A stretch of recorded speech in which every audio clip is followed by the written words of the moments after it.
দেখুন, একজন জনপ্রতিনিধির মুখের ভাষাটা এমন হওয়া উচিত নয়। সেখানে দাঁড়িয়ে আমাদের যে জনপ্রতিনিধি এই কথাটা বলেছেন হুমায়ুন কবির, ওনাকেও কিছু কথা ভেবেচিন্তে বলা দরকার। ঠিক তদ্রূপ শুধুমাত্র আমরা হুমায়ুন কবিরকে এই কথার জন্য দোষারোপ করতে পারি না। তার সাথে সাথে আমরা বিজেপির একজন মহান নেতাকে দেখেছি, যিনি এখন মন্ত্রিসভায় আছেন। তিনিও বলেছে যে মুসলিমদের নামাজ পড়তে গেলে নাকি পাকিস্তান বাংলাদেশ যেতে হবে। যদি হুমায়ুন কবিরের কথাটা ভুল হয়, তাহলে যেই মন্ত্রী বা যেই বিধায়ক এই কথা বলেছে যে একটা সম্প্রদায়কে টার্গেট করে বলেছে তাদেরকে নামাজ পড়তে হলে বাংলাদেশে যেতে হবে বা পাকিস্তানে যেতে হবে, তারও কথা তাহলে কিন্তু ভুল। যদি দোষী হয় তাহলে দুজনেই দোষী, আমরা কোনোটাতেই আমরা সমর্থন করছি না। দেখুন, আইন বিরোধী, সংবিধান বিরোধী এবং যে কথা বললে বাংলার ভ্রাতৃত্ব নষ্ট হবে, মানুষের মধ্যে দ্বন্দ্ব দেখা দেবে, সেই সব কথা বা কার্যকলাপের সঙ্গে আমরা অ্যাপ্রিসিয়েট করব না। কিন্তু সেখানে দাঁড়িয়ে শুধু একজন মুসলিম বিধায়ক বলে তার কথাটাকে আমরা অগ্রাধিকার দেব আর হিন্দু বিধায়ক বলে দেব না, এটাও কিন্তু অনুচিত। দোষ যদি হয় সবার জন্য এক আইন, যেমন আমাদের মাননীয় মুখ্যমন্ত্রী শুভেন্দু অধিকারী মহাশয় বলেছে, খুব ভালো কথা, সকলের জন্য সব সমান আইন। সেখানে দাঁড়িয়ে যদি কোনো শাস্তি হুমায়ুন কবিরের হয়, তাহলে যেই ব্যক্তি বলেছে যে মুসলিমদেরকে পাকিস্তানে গিয়ে নামাজ পড়তে হবে, তারও যেন সেই শাস্তিটা হয়। কারণ আমরা তো ভারতীয়, আমাদের 14 গোষ্ঠীর কবর থেকে শুরু করে বাসস্থান থেকে শুরু করে এই ভারতবর্ষেই আছে। তাহলে আজকের কি করে একজন বলতে পারে যে আমরা নাকি পাকিস্তানে গিয়ে নামাজ পড়ব? তাহলে আপনাদেরকে যদি কেউ বলে, আপনারা যে ধর্ম পালন করে সেই ধর্মের যদি কোনো কার্যকলাপ দেখে যদি কেউ বলে আপনারা চলে যান নেপালে গিয়ে সেই ধর্ম পালন করুন, আপনাদের তো স্বাভাবিক রাগ হওয়ার কথা, বা এটা যে বলবে সে ভুল করবে। ঠিক তদ্রূপ আপনারা এমন কোনো মন্তব্য করবেন না যাতে মানুষের মধ্যে বিভ্রান্তি ছড়ায়। আর তার থেকে বড় বিষয়, আপনারা তো জনপ্রতিনিধি, আপনাদের কোনো সমস্যা হবে না, কিন্তু যারা আপনাদেরকে মেনে চলে তাদের মধ্যে একটা ডিভাইডেশন সৃষ্টি হয়ে যাবে এবং তাদের মধ্যে ঝামেলা হলে তখন কিন্তু আপনারা বাঁচাতে আসবেন না, যেটা আমরা বিগত দিনে দেখেছি। তাই আম জনতা সমস্যায় পড়বে এমন কোনো কথাবার্তা বা কার্যকলাপ আপনাদের কাছ থেকে বাংলার মানুষ আশা রাখে না। দেখুন, আমাদের রাজ্যের নতুন মুখ্যমন্ত্রী হয়েছে শুভেন্দু অধিকারী মহাশয়।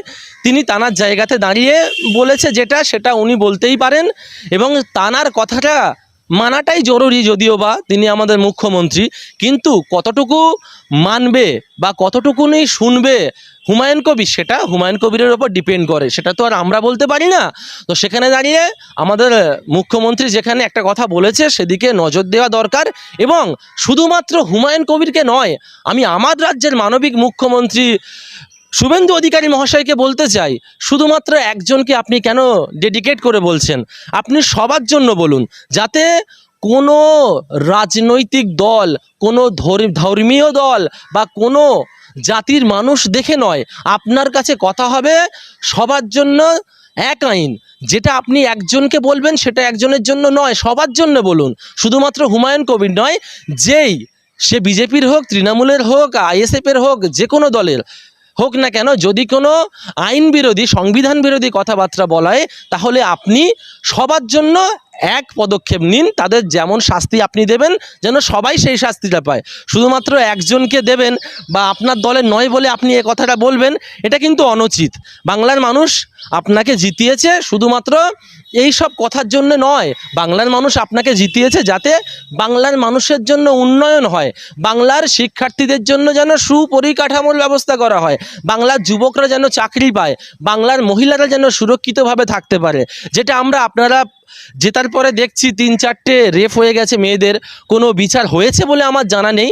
তবে আমি আপনার কাছে অনুরোধ করব, আপনার কাছে আমরা আর্জি করতেই পারি, আপনি আমাদের দেশের মুখ্যমন্ত্রী এবং আপনি পশ্চিমবাংলার প্রত্যেক জাতির, প্রত্যেক ধর্মের, প্রত্যেক বর্ণের, প্রত্যেক মানুষের মুখ্যমন্ত্রী। তাই আমরা আবেদন করব, অনুরোধ করব, এইসব নোংরা কাজগুলোর দিকে আপনি একটু দেখুন এবং যারাই এই সকল অনৈতিক কাজ, ধর্ষণ, চুরি, ডাকাতি, জমি হরপে নেওয়া বা দখল করে নেওয়া, এই সব বিষয়গুলো যেন না হয় বাংলায়, সেদিকে আপনি লক্ষ্য দিন। তাহলে বাংলার মানুষ আপনাকে আগামী দিনেও চাইবে।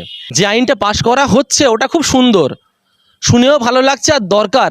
গুন্ডারাজের পক্ষে আমরা কেউই নয়।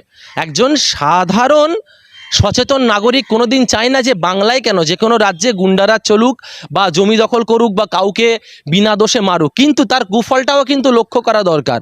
আজকে যে আইনটা পাশ করা হচ্ছে বা হয়েছে, সেই আইনের দ্বারাই কিন্তু বহুজন মুখ খুলতে পারবে না। যদি বলেন কেন, আজকে ধরুন আমাদের স্কুল কলেজ বিশ্ববিদ্যালয়ে যে ফিস বৃদ্ধি করা হয়, তার জন্য যদি ছাত্ররা আন্দোলন করে, তখন সেটাও তো বলতে পারে যে সামাজিক অবক্ষয় হচ্ছে বা এর কারণে বাজে একটা মেসেজ যাচ্ছে, তার জন্যও আপনারা তাদেরকে জেলে দিতে পারেন।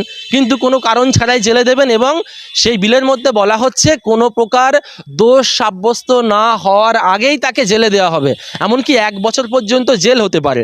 তাহলে এটা কেমন করে মানুষের জন্য ভালো হতে পারে? যদিও বা এই আইনটা যে করা হচ্ছে এটা শুনতে ভালো লাগছে, এবং যদি যারা যোগ্য এই আইনের আওতায় আসায়, তাদেরকে আপনারা 1 বছর নয় 10 বছর রাখেন জেলে, কোনো সমস্যা নেই। কিন্তু এই আইন কার্যকলাপ করার মাধ্যমে সাধারণ মানুষ যে সমস্যায় পড়বে না, এর গ্যারান্টি কে নেবে? আমরা কাকে বিশ্বাস করব? কারণ আমরা দেখতে পাই যে কথার গ্যারান্টি তো দিচ্ছে কিন্তু ওয়ারেন্টি রাখছে না। গ্যারান্টি তো দিচ্ছে যে আমি এটা করব, কিন্তু সেই কাজ হচ্ছে না। সেখানে দাঁড়িয়ে আজকের দেখুন না, যদি কেউ কোনো অনৈতিক কাজ হয় সেখানে যদি আন্দোলন করে, তাহলে আপনারা বলবেন যে মানুষের মধ্যে বিভ্রান্তি ছড়াচ্ছে বা মানুষের কাছে একটা অ্যান্টি সোশ্যাল বার্তা দিয়ে তাদেরকে আপনারা তুলে নিয়ে যাবেন, যদিও বা তারা দোষী না হয়।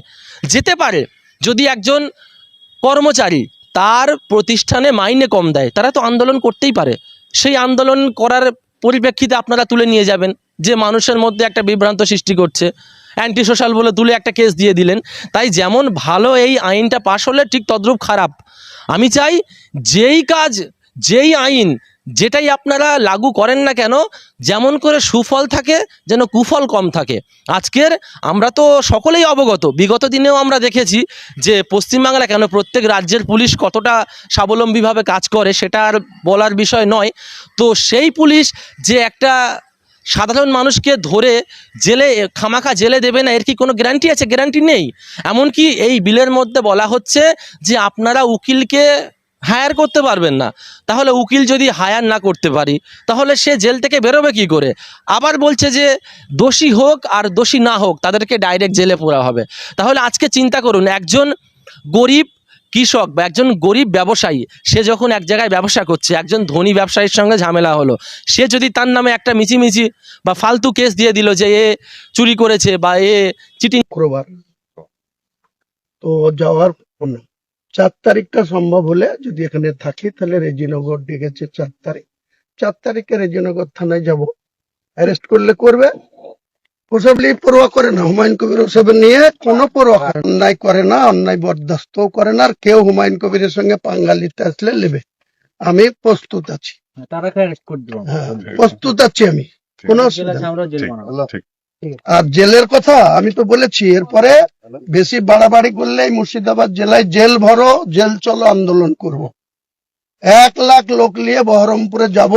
প্রশাসনের কত ক্ষমতা আছে, কটা জেল আছে আমাদেরকে, আমি যাব সামনে, আমার সঙ্গে লোক যাবে কিনা দেখিয়ে দেবো। আমি একদম ডাক দিব, যেদিন প্রয়োজন হবে জেল চলো, জেল ভরো, বহরমপুর সেন্ট্রাল জেল চলো না, অসুবিধা কি আছে? সমাবেশ